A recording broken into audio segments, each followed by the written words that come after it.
dat heet number. En dit is die taal.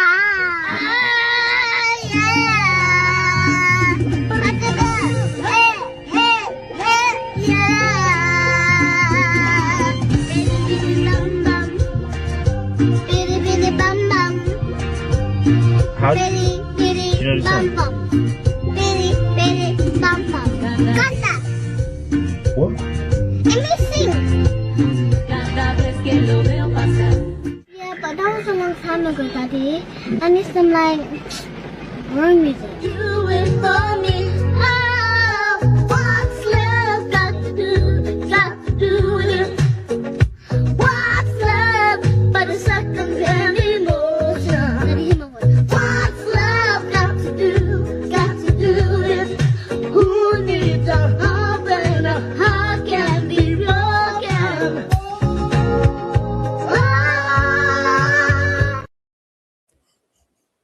I love that. What a beautiful little girl. What a beautiful father-daughter moment. And boy, that is some talent. She's got a voice on her, doesn't she? She was born with music in her soul. That's right. She was born with music in her soul. I just love that. What a cutie. What a cutie. Anyway, hey, folks, welcome to the program. Do me a finger, please. Will you share, like this program? We're just going to have a conversation today about some of the things going on that, we need to talk about. And I really want to get your opinion. So I want you to think about this. The first question I'm going to ask is, and it's on the negative side, and I'm not a negative person, but I want to know where everybody stands. How far gone is America? Now, far gone meaning America falls and it's no longer America, becomes socialist or something else. 100% would be we're there. I want to know in chat, put it in chat. I want to know what you think about how far we're gone. Think about that. Today's program is brought to you by the fine folks at Goldco. That's why I partner with them. They're absolutely the best. I'm just asking you to go to jovanlovesgold.com, right? And request your free gold and silver kit today, because now is the time to protect your money with gold and silver. We're coming to a time they're probably going to switch us to the digital dollar. And I want you to think about that. Gold and silver is one of those hedges. I'm not saying go, hey, swap out your retirement, or all of your money. I'm just talking about a portion of it, so you have access to it, right? Etc. Okay. I'm just wanting to know. Sorry, my mic fell over. I don't know what's going on. Let me fix that real quick. Hang on. 1 spin, 2 spin, 3 spin. It came unscrewed. I've been lacking a little there lately. I got a screw loose. It's my microphone. Anyway, folks, please go to jovanlovesgold.com. I'm telling you, it's coming, right? And you just need to be sure. Somebody put in chat, I heard that Pam Bondi was moved to a military base, has been added to the list of the I saw that Pam Bondi has been added to the list of administration that's been moved to military bases. What even does that mean? Or, where do you hear things like that? That's an interesting one. Let me just kind of check that real quick. I want to find I don't know what you mean, been moved to military bases. Is that housing, or she's been arrested, or what is that? Right? What does that mean? Okay. Recent media reporting Pam Bondi was moved to secure military housing near Washington, D.C. because of the heightened threats, and that she was described as the latest administration official to do so It's tied to security concerns and not a change in her role. Okay, that's reported by the Daily Beast. There's not really an official announcement. It's kind of standard. Okay. There's so much Q-isms out there. Yeah, she's hung up by her toes and I saw her skin, but they're keeping her alive with 7 rays of light because she's really a reptilian. Sorry, I just wanted to know what it was. Anyway, folks, share this program. It's kind of just an open discussion. We're going to discuss a lot of things, and I want to know, do you think that America can come back from the brink of destruction? So share this program right now. Hang tight. We'll be right back very shortly. What up, America? It's Andrew Jackson, that guy you roll up to hit some powder. I founded the Democrat Party and chose the jackass as our mascot. Now, as you can probably tell, times have changed a bit from the party back in my day, and present-day Democrats will come to hate me, but that's your problem. Jackson started the Democrat Party to appeal to the common man. Democrats today sometimes give him credit for that, but only after calling him an evil white bigot. Needless to say, the party started off pretty sketchy by today's standards. We were by far the pro-slavery party all the way through the Civil War. After the war, we cleaned up our act and supported the North's Reconstruction efforts. Totally kidding, we doubled down on racism and became the party of the Klan. But seriously, we didn't have much of a platform after the war, except Jim Crow, but that was until our boy came in hot on his rollerblades. Then came the Depression. People lost trust in markets, so I wheeled in to drastically expand communism across the country, and Democrats been hooked ever since. Up until this point, blacks had always voted Republican, as they were the party that freed the slaves. But after FDR's New Deal, blacks swung 75% Democrat. This was a complete realignment, not because of civil rights, but because of economics. All while the Democrats were still the party of the Klan, and their stronghold was the South. We pushed segregation throughout the South and filibustered the 1964 Civil Rights Act for 75 days. It wasn't until Republicans stepped up and found even more votes to pass the bill. So ask yourself, how are Democrats seen as the party of the civil rights? Well, it's because Democrats are very persuasive. But again, it ultimately boils down to economic incentives. Once Democrats realize the power of government spending and handouts, you can appeal to any voter group and lock them in. 1, 2, 3. Gays for Palestine. Good luck with that. So anyway, to sum it all up, my party has changed a shit ton, but it's not because of the mythical party switch. Democrats controlled the South all the way through the 1990s. But they did adopt new policies like massive social spending and welfare programs that allowed them to appeal to more diverse voting groups. Warning. The following program has been rated Dilligaff and is intended for open-minded audiences. If the truth offends you, or if you are allergic to focused intensity, intellectual athleticism, or the occasional F-bomb or even irreverent humor, please switch off now. If your delicate sensibilities need to be worried about or addressed, might we recommend the Underwater Basket Weaving channel to you? Otherwise, sit back, enjoy the wisdom, insight, and wicked sense of humor. Cut the crap. How many times a day do you want to say that to politicians, the elite, the loony liberals, the fake news media, and the gender-confused, emotional socialist snowflake crowd? Cut the crap is your secret weapon for fighting for our freedoms and our great republic. It all begins with a massive mental enema, freeing you from the toxic news and politically correct views, which constipate your consciousness with stinking thinking. Your host, Jovan Hutton Pulitzer. He's known for calling out politicians and telling them to cut the crap. You've seen him on virtually every television network and listened to him on Coast to Coast Radio.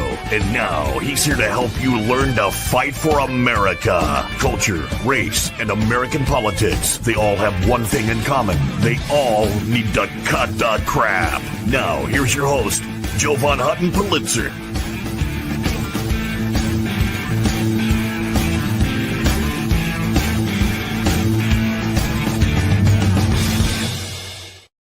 Okay, folks, welcome to the program. I got a question for you. Do you think America can come back from the brink of destruction? I'm asking you what percent. Put percent in chat. Put a percent number in chat. What percent do you think we're gone? Don't say a lot. Don't say we're almost there. Give me a percent. Somebody said 48%. Somebody said 100%, we're gone. And that's what that means. 100% means America's over. It's become something else, socialist or communist wise. I just want to know what your percent is. Please put it in chat, because I want to understand where you are. 55% gone. Jane says 75% gone. Vern says 90% gone. Sooner says 50% gone. Craig says 0% gone. That's what I want to talk about. You know, that little AI piece you just saw of Andrew Jackson, okay? Talking about his founding of the Democrat Party and the switch that, well, we'll just control them and control their money and say we're for them. And that's how we'll be able to continue this. Just a little bit of a story. One of our family lands in Texas sat at a place where minus 1 or 2 votes, it would have become the capital of Texas. And so what happened is, a long time ago during the Civil War, okay, a soldier, General Shelby, you probably heard that name, left the South. Hold on one. I'm trying to find the movie here. I'll pull it up. Shelby and his raiders left the Confederacy and said, hell no, this war is not over. Well, what people don't know was that they went down south and tried to restart the war. Now, where that was in Texas, believe it or not. And you can hear the roosters going off. Don't worry about it. It's that time again. I want to say, yeah, it's called the Undefeated. Let me just get a picture of it. Hang on. Okay.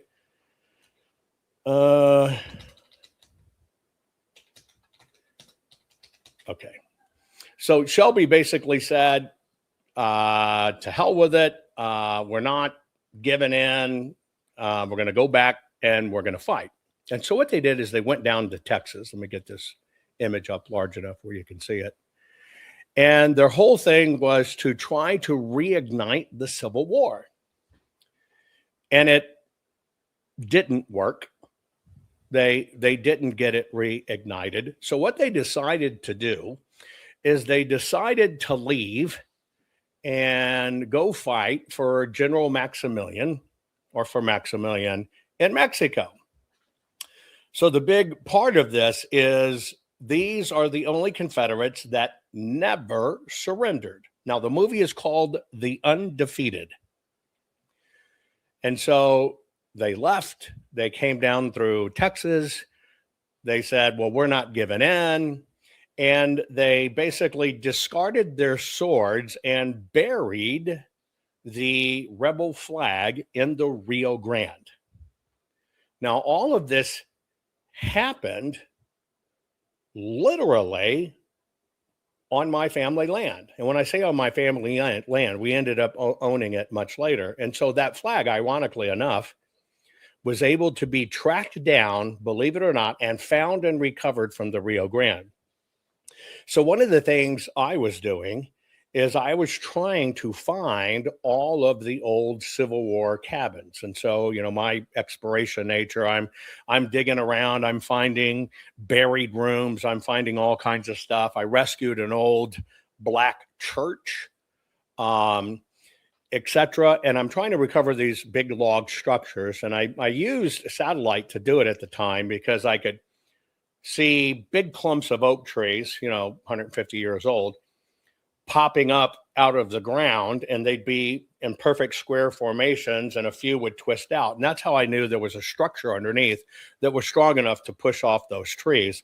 And so I went and recovered many of those ancient cabins And at the same time, Theodore Roosevelt had done a project called The Slave Narratives, where he interviewed slaves that were released. And so I happened to find slaves from the land that actually had cut the logs to make those cabins. And their narrative was nothing, right, like the roots or stories told. They talked about they were taught to read and write. They had wages, albeit, probably not the right wages. They had their own churches. I even went and recovered the church, by the way. The pews, reconstructed them all, and then donated them. I went to Southern Methodist University, their theology department and stuff, and kind of working with them. But so this was big history, but the story from the slaves themselves were not what was said. Now, the reason I tell you that is as I'm tracking down all of the history, which effectively made up this movie, and we'd already gotten one placard calling the place historic, and it was on the Trinity River in Texas. And where my particular part of the family been, the Trinity River was how everything was shipped up from New Orleans and all down there. And it came up to the deepest part of the Trinity River as far as you can get. Everything was offloaded, put on mules and wagons, and then it had to go the additional 70 miles or whatever it was to what was founded in the River Trinity Bottoms, which became Dallas, Texas. And so I'm tracking all this stuff down. I'm in old homes. I'm looking at houses that were built by ancient riverboat captains, and the rafters and everything were actually tied together by ship's rope. So as I'm feverishly capturing these documents, I found something in an obscure collector that I acquired. And it was a document coming from the Democrat Party as the 40 acres and a mule stuff's going on, and the slaves are in fact being released. Now, you might not know it, but a lot of slaves complained about that because they said, we now have nothing and we got booted out and we have no resources. But the document was from the Democrats themselves. The gist of it, I'm going to paraphrase, is, well, if we can't own them and can't work them and make money off of them, what we will do is we need to make sure that we convince them that in this new world, we can help them and we can become their benefactors because they used to be under our care, and we can teach them how to navigate society. And by that, we could possibly control their finances for them, and we can still make off of them money. I'm talking an absolute priceless document. Absolutely priceless document that 100% proves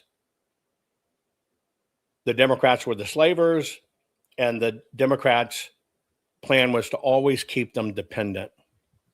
In a weak moment, because all of this is tied to this history, and they were opening a Civil War museum in Corsicana, Texas.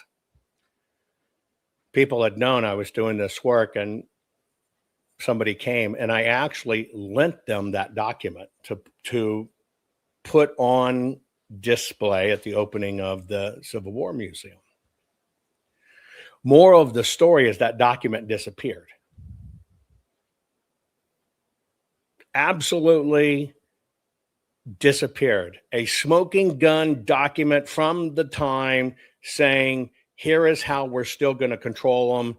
They were calling a meeting. They were having people come in. Here's the plan. Here's how we're going to do it. See, they didn't worry about it back then because a lot of the slaves that were across the country didn't read. So they didn't worry about that. They would just put it in there, call to a meeting, and here's how we're still going to be able to control them, manage them, get them to work for us, make money off of them, whatever. I learned a very hard lesson that those documents disappear. I'll give you another very interesting thing. If you ever watched my show on Minoans in America.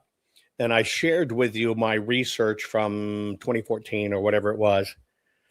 And I am chasing down the Minoan gene along the Mississippi in the Americas and proving out the theory that ancient Europe or ancient Mesopotamia came to the Americas to get our copper because that's what fueled the Bronze Age. Do y'all remember that show that I did? Well, I told you I would look things back up and I'll do a program on it. And I just spoke about it briefly. Right after that program, and I just haven't told you this yet, I went back into the archives to pull all of the archive footage of here's where the ox hides came from, and here's this, and here's this, and here's that ancient Egyptian temple that was in Tennessee and all this other stuff. The archives have been suspended and are no longer viewable. So this happens quite often with the hiding of history, right? That the system does it. But let me play that video again so you'll understand why I even talked about it, because so many people just don't know the true history of the United States of America.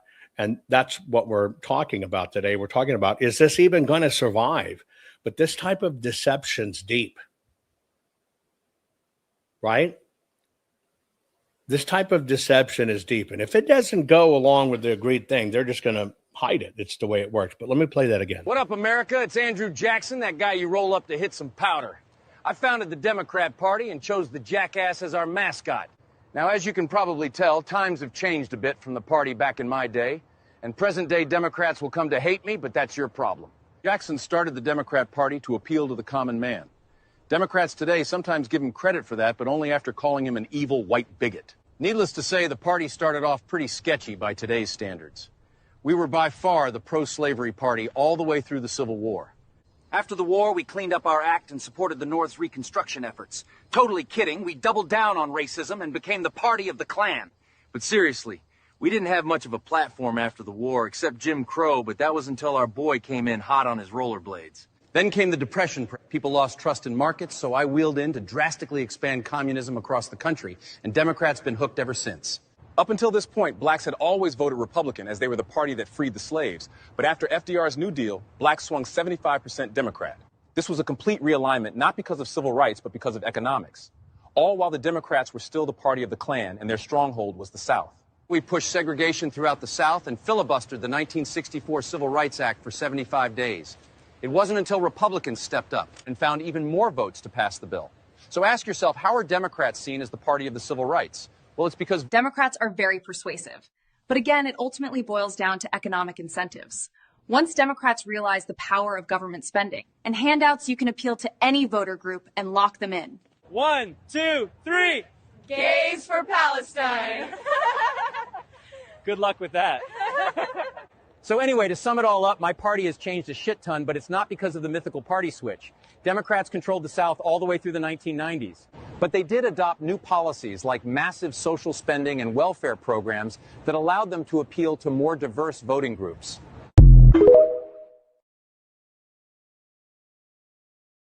I play that because you should notice, and that's accurate history. Create a crisis, create fear, create mistrust.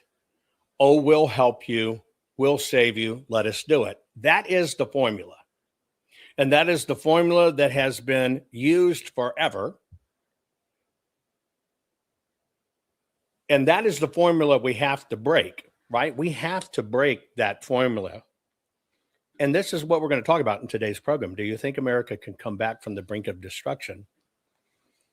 And if you remember the Somali stuff that was going on, and yeah, you're right. And it works. They use it because it works. They use it because we allow it. Right? That's it. Now, what they had to do is they have to vilify everything in the process to bring people in. But here's an interesting look I think you should look at. This is, if you're looking at it, the odds of you being born on each continent. Now, I want you, if you are an American, to take a look at the fact of the odds that you were born here. And you were born in the country that allows you, if you can think it, you can do it, and you can prosper. Other countries don't. It's all about suppression and control of people. Yes, we could look at Australia, but look, Australia's fallen. They've taken it over, right? And again, this is this flood of immigration. They've learned by other countries, keep people suppressed, keep people poor. You can control them. You get money for them. And then let's get them to the places where they aren't. Let's move them in and let's start taking it over and control them. And there you go. That's it. That's it. And the absolute facts. The absolute facts. Right there. Now they distract us from this. Instead of looking at just true raw numbers and looking at our country, and then you watch what's happened in those European or American and Australia. You watch it. It's the flood of illegals. They're trying to change the numbers because they've got greater numbers of people they've controlled, people they got the money for, people they got paid to manage the health, manage the education, all this other crap, right? And flood them to the other countries so they can bring it down and open those doors and pave the way. Frankly, I want to stay undefeated. How about you? Now, what they'll do is they'll give us all kinds of things to prevent us from ever looking at what's really going on here. And the current tactic you've seen quite a bit. The Jews did it.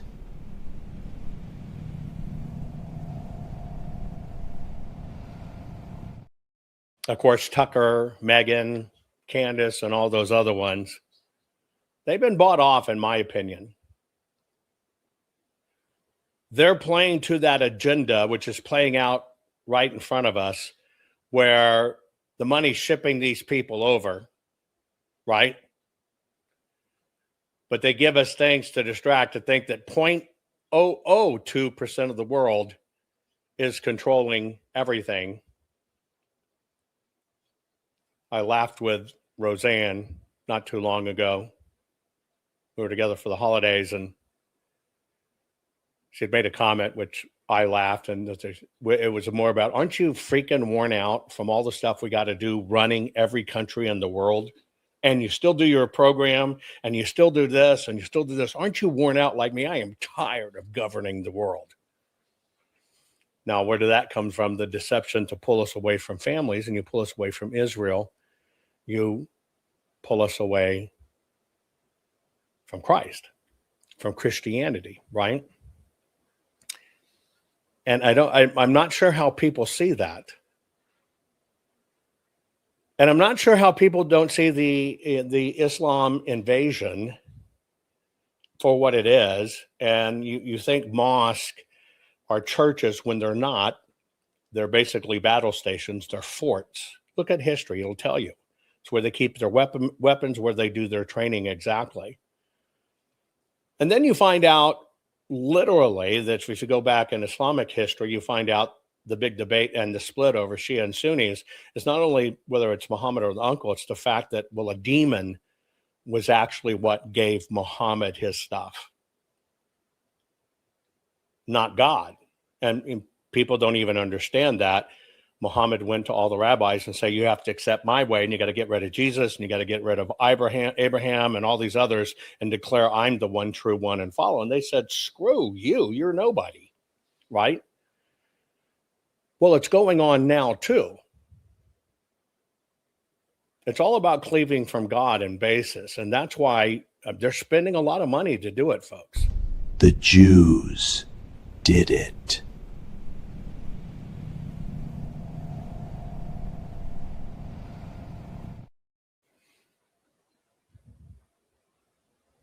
And it's amazing. I just wish we could wave our wands and we could reveal them for who they really are by their souls and their intentions. Wouldn't that be great? Typical behavior. We will go off the record.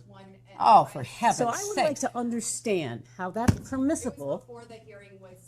It doesn't matter. We all are abiding by the same rules. I will take that down. Yeah, So well. I would like to take a break at this moment. Yeah, I'd like to have I'm a done conversation. for now. Go off the record. Go off the record. You know, I play that in funniness, but I want you to realize I truly think that's the world. This is a spiritual war. This is angel and demons. This is good and bad. And the veil is getting very thin. But I'm telling you, I believe in people's souls. This is what we're battling. Typical behavior. We will go off the record. Oh, for heaven's So sake. I would like to understand how that's permissible. It doesn't matter. We all are abiding by the same rules. I will take that down. Yeah, So well. I would like to take a break at this moment. Yeah, I'd like to have I'm a done conversation. for now. Go off the record. Go off the record. But of course, The Jews did it.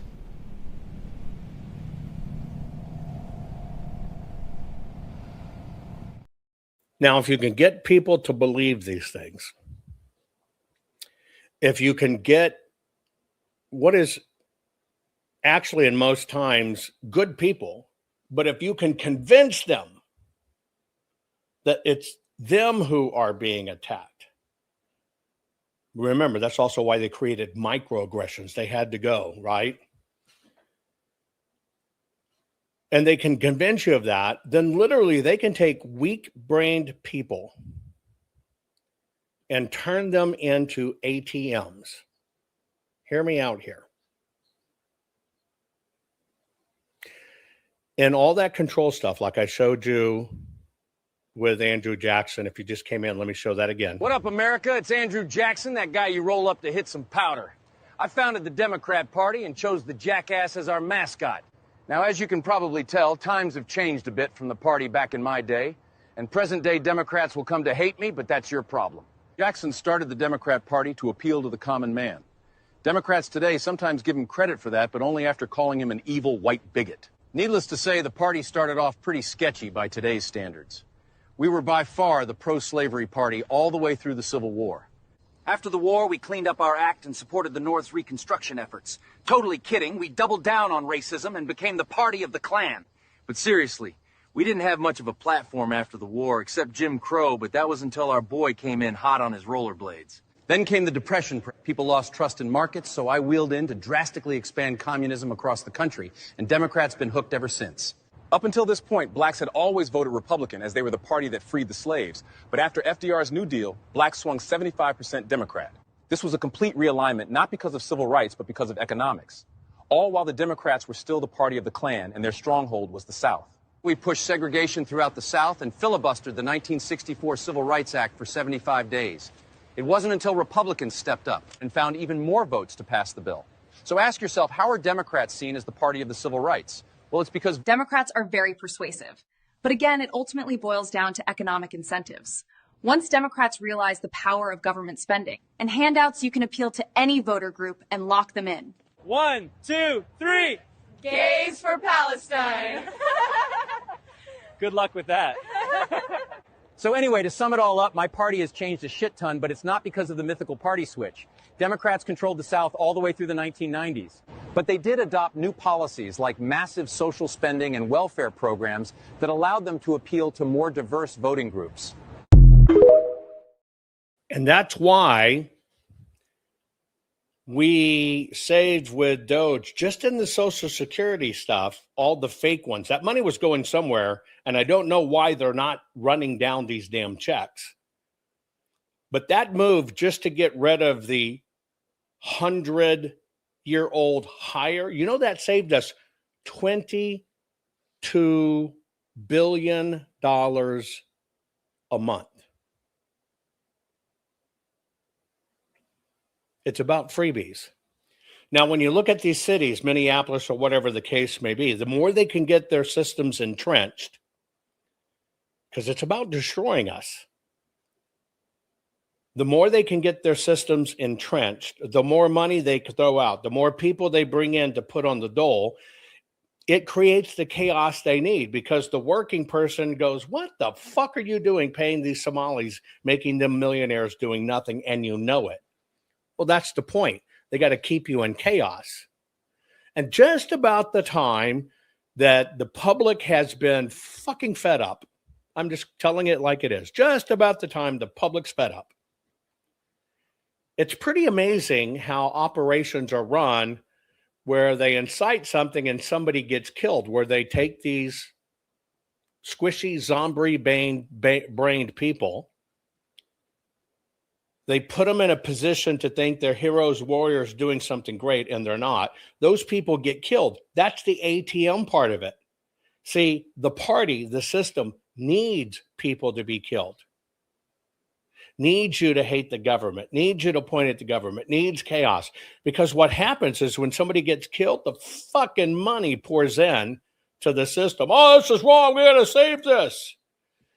And it's all about turning brains into zombies. And by the way, the shortcuts between all of us and now school-age kids now, you know, we're lucky if 1 out of 5 can read. See, they've weakened the brain over time to bring it down to believe anything and to make it not even be real, because they need ignorant people. In a city full of retards, 2 in particular were about to find out. Stop. Ice. Stop. They couldn't follow the simplest orders. Ma'am, please step out of the vehicle. No! And they disrespected the law at every single step. Don't you think it's a bad idea to bring a gun to an ICE protest? And found out the hard way. Stop! Gun! Pretty good. Soon in theaters. That's actually no joke, folks. It is about massive dumbing down of everything in the system. And this is why I'm asking the question. How far, and I'm going to show you a few more things, but how far do you think we have gone,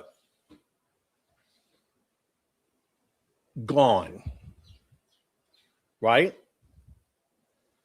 How far do you think we have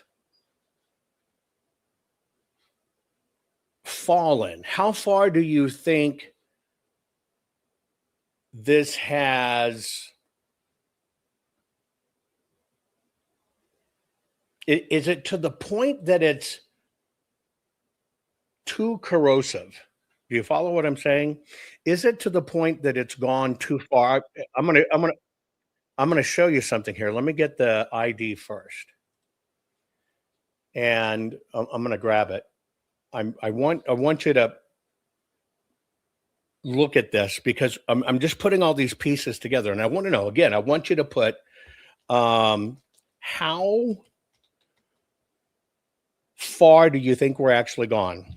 Okay. How far do you actually think we're gone? Okay. I need a percentage. 100% is it's over. 100% is it's over. Where are we in that process? See, I tend to look at how everything gets put together, how everything kind of works together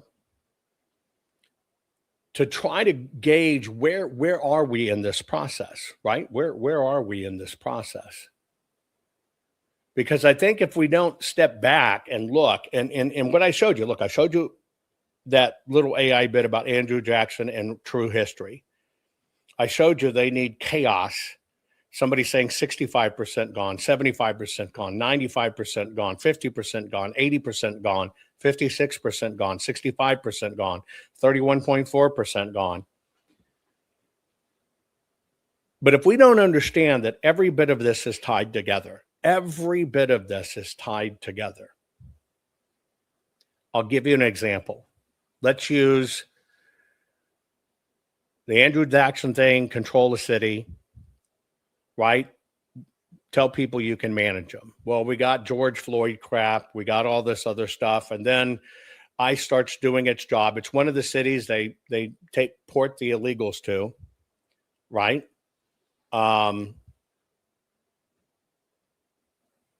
Then it is the left that stirs it up. Now, the left, like I told you, needs idiots. Let me remind you one more time. In a city full of retards, two in particular were about to find out. Stop. Ice. Stop. They couldn't follow the simplest orders. Ma'am, please step out of the vehicle. No! They disrespected the law at every single step. Don't you think it's a bad idea to bring a gun to an ICE protest? And found out the hard way. Stop! Gun! Pretty good. Soon in theaters. Well, I know that's a parody, but it's true. You see these people getting in the face of police, doing their jobs, being given a set of instructions by Democrats. Well, they got to have a warrant. No, you follow what I'm saying? And it's the system that puts them in that place. Let me show you how they do it. I told you this is all connected to schools. You know the story of Romeo and Juliet, right? You know the story of Romeo and Juliet.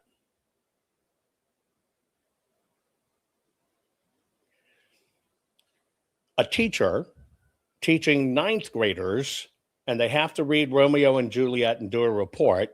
That what's the lesson of it?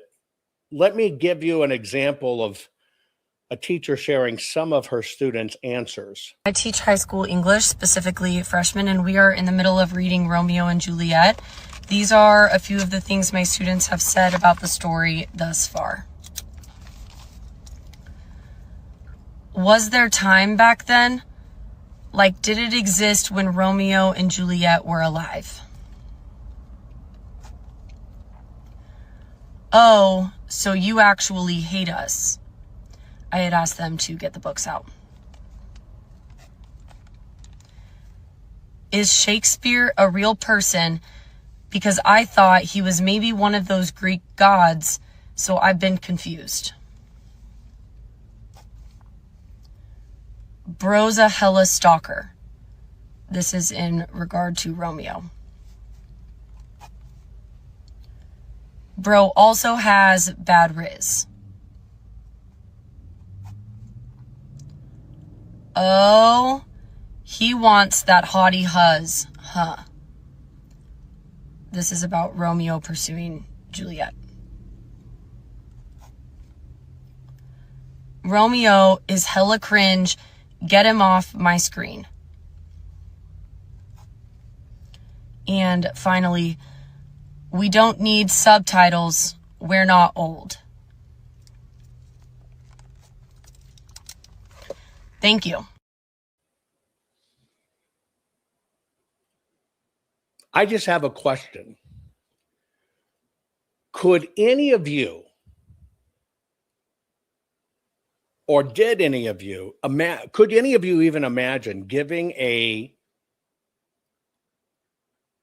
response like that to any assignment? Bro, hella cringe. Any of you. For any reason. I can't. If that was back in my day and I was a freshman and I would have answered in any of one of those, One, they would have failed us, given an S, and probably F and booted out of the class. Now they can't do that. You're right, Chad. It would have been an instant F. You're right. Your parents would have said, "What the fuck are you doing?"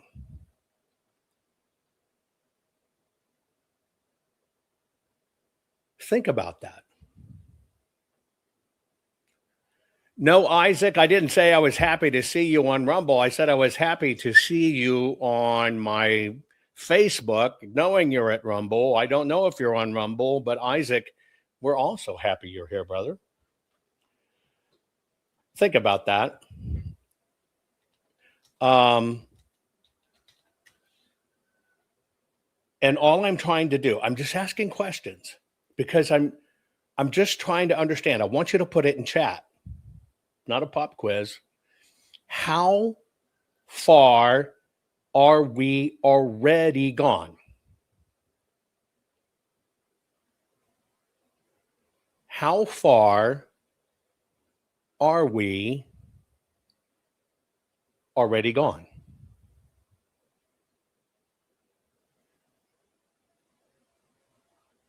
Put it in chat. I just want to know, have we fallen too far? Is it over for the United States of America? Now, I want to let you know, for me, it's 0%. This is a moment in time. We are not lost. If anything, we're getting focused. But we are not lost. We are just controlled. That's all that's going on. We're controlled. And yes, we're getting pretty tired of it. That's the plan. So let's talk about some tools we can change this. One of them is about the SAVE Act. You're seeing a lot more about the Arizona audit. You're seeing the same idiots from Maricopa coming back. Well, they didn't do that. They didn't do that. They didn't. There wasn't all these papers found. That's a lie. Although I invite that ABC guy on, I think it's ABC, come on in live. We'll talk. I'll show you each one. We'll give you a visual test. He's never going to reply because it's about disinformation, etc. They're terrified. The system is fucking terrified. Now, if we're going to fix this, we got to understand what our rights are. We might as well start with Thune. Okay? There are things that we can do to get people like Thune out on their ass. It's not really difficult, folks. It's not. What we have to do is we have to convince 5 Republican senators to submit a written request to the conference chairman to convene a special meeting. Okay? To hold a leadership vote, okay, requiring a simple majority. That's 27 of the 53 for replacement. That's what has to happen. After this broadcast on my locals, I am going to give you the letter. You will have to put your name on it.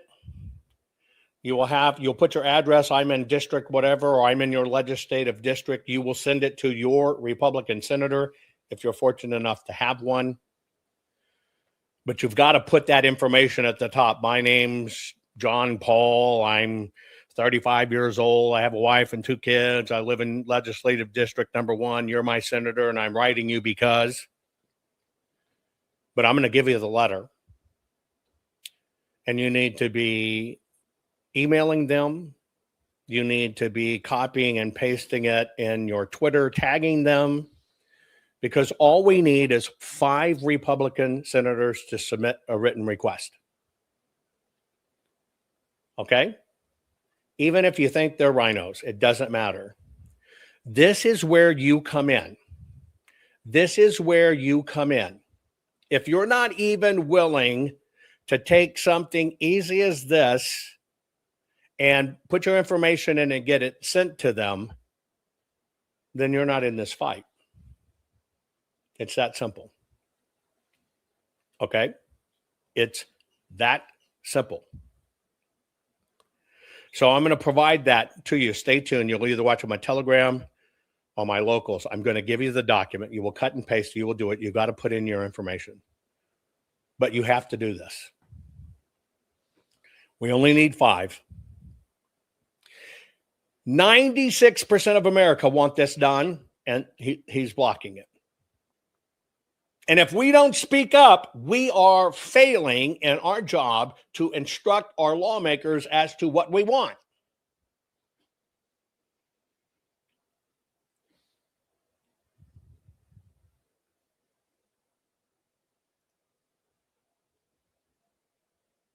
We're failing to instruct our lawmakers as to what we want if we don't do it. I want to give you some numbers if I can, because I think you need to know this, and I think you at least need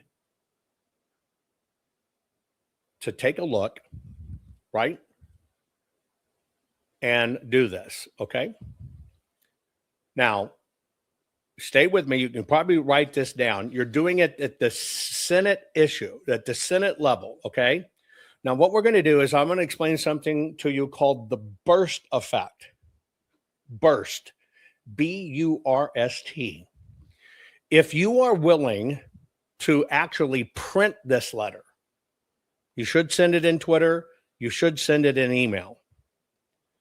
Those do things, but they do not move the needle as much as a physical letter. And that's why you got to have personally verified information. Now, the most valuable letter that hits the Senate is what's called the constituent verified. See, that's why you have to say, this is me. You're my senator. I live here. That is what escalates. It's called a constituent letter. Now, the way the system looks at this, please write this down. Okay, please write this down. Okay.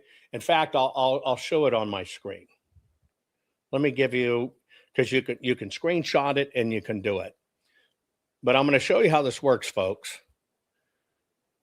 And I'm going to show you how to move the needle on this one. If you'll pay attention, I'm telling you, if you'll pay attention and do it, we will kick Thune's ass. Okay? And I want to explain to you, Mark Brnovich, former AG of Arizona, who's now dead, thought he was going to become a senator. When he came out of the gate, he was like 75%, 76 percentile. I showed a select dozen of people that follow the program, how to do it, how to append it, how to make sure you hammer it. And they drove him down to some ridiculous sub 20%. And it only took about 10 days. And in a field of 4, he barely came in third. And he's a lifelong politician.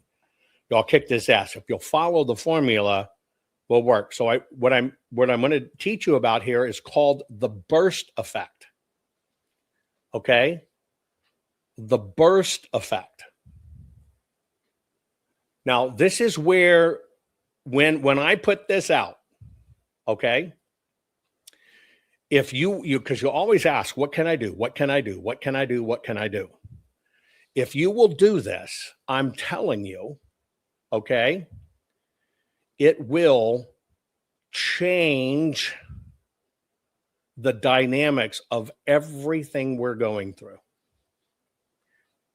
And if you do this, okay, you will foster change. Now, here's how it works. This is basically called maximizing the burst effect, using a physical letter. It's got to be a letter from you. You got to customize it from you, but I'm going to give you the wording of which you should modify. Here it is. We need you to do this. We got to get this asshole out. And you're going to be nice. Now, what gets it on radar is the physical letter, especially if you're a clearly constituent verified. Here are the numbers. if your Senate gets minimum 500 to as many as 2,000 in-state constituent letters in a short window, right? Basically what happens is you begin to move the needle. Okay? Now, what this does is if it's something that has to do with a plausible change on a close, lower salient vote, 5,000 letters, here you go. 20,000 letters, it's going to drive them nuts. But here's the thing. It's got to be a number that makes them go, holy shit. When you have and you hit your leadership with this, when you hit your leadership with this, and you hit it in this window, they have to respond. In fact, this is, and I won't even go into all the process, this is a process on the Senate books right now. And it all has to do with timing. Now, even if you don't have a Republican in your state senator, send it to a different senator Republican. You can send it to all Republicans. It doesn't matter. But we're talking about a printed letter with a stamp from you, get it in the mail, toot sweet. Here's what happens. If those arrive, as I'm asking you to do, within 3 to 7 days, the Senate elevates it to a crisis. The Senate. If we can generate 2,000 letters in that 3 to 7 day window, it gets elevated internally by a crisis. Now, what you need to know, even though on social media I want you to do it, and even in email I want you to do it, I want you to understand 100% of the House and the Senate right now is using AI automated email and tweets. They actually never see it. Some get replies, but when you're hitting them with it, don't think you're educating the lawmaker as much as you're putting something on their wall that all their other constituents can see. You're moving the people who follow that person, not as much that person. But when you get this to a physical letter, if this generates 15,000 verified in-state physical letters of any combination, and it comes in with 10 to 14 days, you're going to change the vote. They actually have a crisis procedure for this. I could take you through it, but it'd be too long. There is a managed crisis procedure in this. These have triggers inside the system when it comes to physical U.S. mail. So I'm going to post that. Here it is again. We only need 5 Republican senators to submit a written request. That means you need to educate your senator. This is the law. This is what should be done. This is what I'm asking you to do. And here's the simple majority you need. You educate them. You do not assume they know. The more people you get to do this in your districts, in a physical letter, which you can share, they can print, fucking get it out the door, sorry, we will get it done. Now I'm going to show you a peek inside of the difference between what they tell you and what they really do. You should post it on their X account. Yes. You should post it. You should find their email and send it an email. But if you want to smack them, you got to print the letter, put it in an envelope, get it out the damn door. Letters is what stops the machine. Okay? They use AI to follow everything in trends in email and in Twitter. That's the main reason I want you to put it there. You educate other constituents that are following the same senator you have, and you get AI to pick it up and say, hey, the people are concerned with this. But you're not hitting the person. Let me show you how the game's played. Do you remember in Maricopa Sonny Borelli, we're going to do this, and we're going to do this, and we have this, and we have this. Do you remember Mark Fincham? We've done this, and we're going to fight, and we're do this, and we have this. Do you remember Wendy Rogers? We have this, we're going to do this, full forensic audits in 38 states. You remember that? Let me show you the behind the doors investigation recap of when the AG and or the government accountability systems interviewed these people about their evidence, because they get interviewed.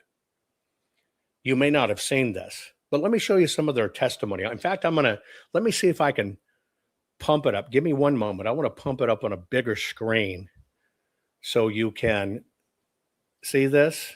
Ooh, hang on, stand by. Not that way. Hold on. So we'll just get a better look at it. Hang on. Where the hell are you? Well, I'll be a son of a dickweenie. 1, 2. Where did it go?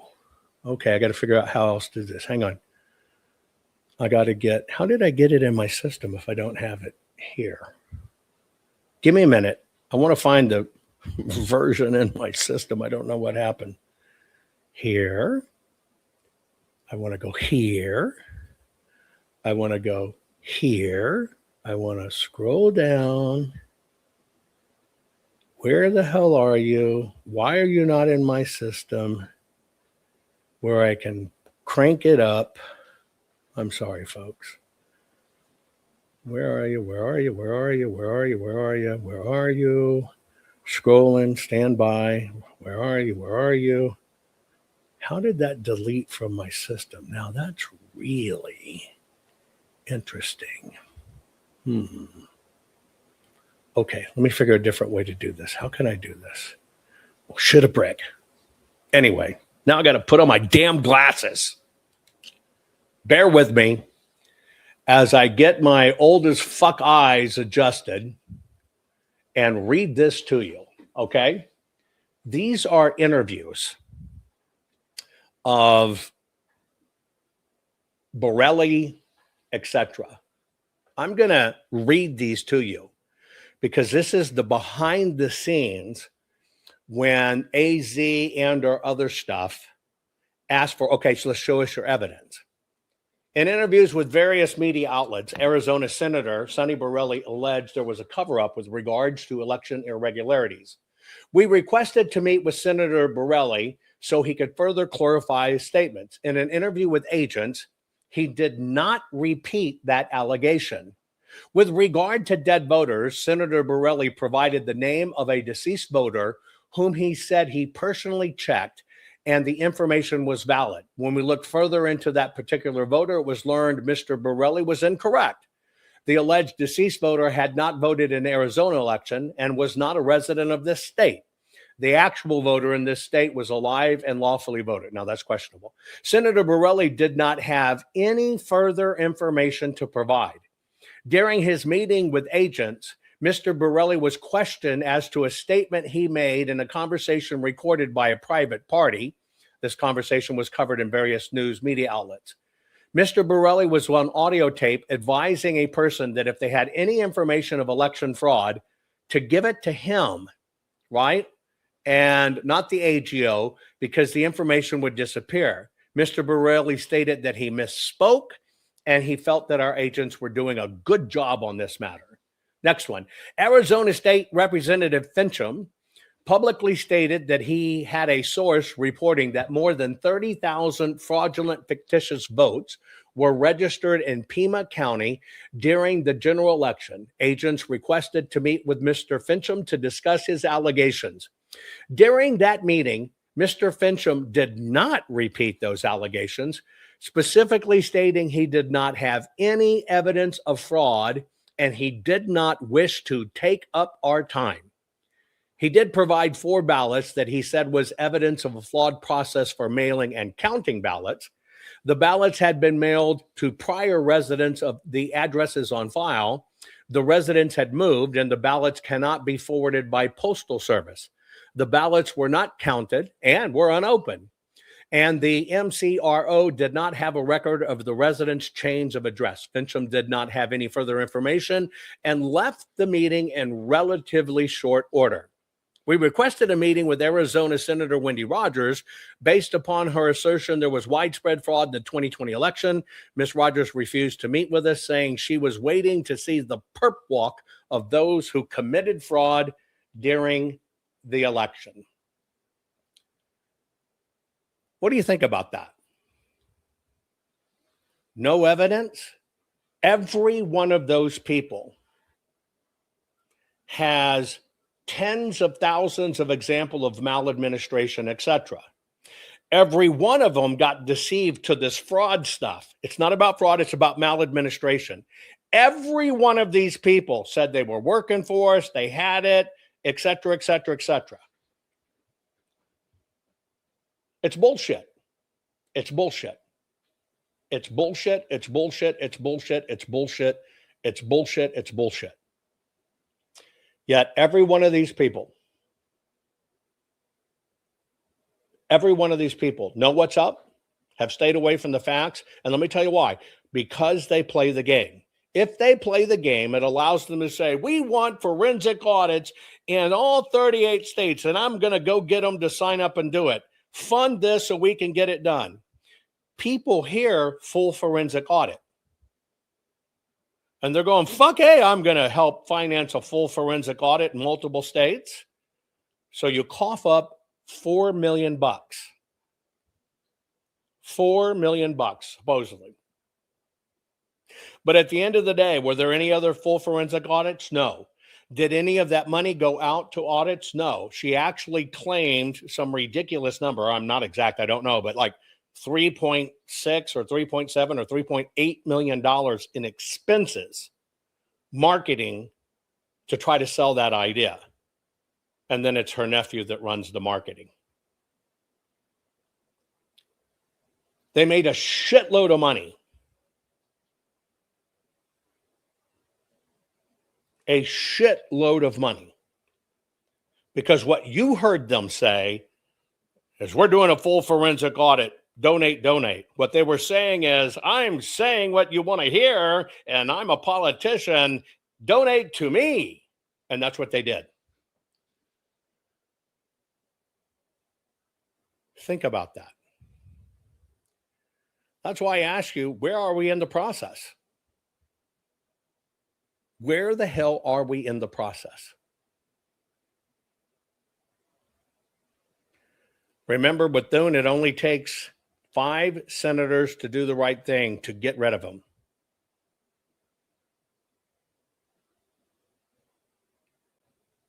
I'm going to place it on my locals. I'm going to place it on my Telegram. You must customize it. Copy them on Twitter. It's no good if you don't use the hashtag. If you just go to their account, Thune or whoever, your senator, and you just post it there, it does nothing. You got to tag them. That's where you use the @ and their handle. It turns blue. You must do that. You must copy your senators. You can copy other senators. Copy at Thune. Let them know we're coming for them. But you must customize it. If you do not customize it, you're throwing it away. It does help in email. It does help in Twitter and stuff all across all social media because AI tracks it, says it's trending.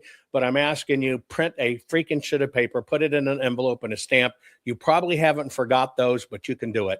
And in fact, if you don't have an envelope and a stamp, you can get over to the post office or any UPS or any FedEx, and they have envelopes with the stamp already postage pre in it. Print the freaking letter. Put your name on it.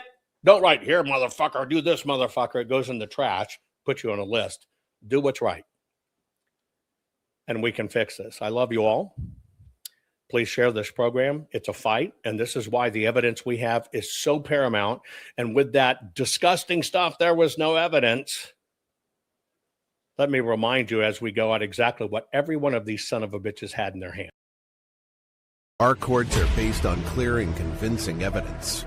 Want convictions? Want justice? For what happened in the 2020 election? Then we need your help. Not fixing 2020 will damn our nation forever. The decision you make in the next few moments could decide whether we ever get our elections fixed or not. Here's why. Trump campaign and allies file 64 different lawsuits. They all went down in flames. 100% of these cases were presented on "It's the machines," or "The machines changed the votes," or "The voting company executive said he would make sure Donald J. Trump would not win."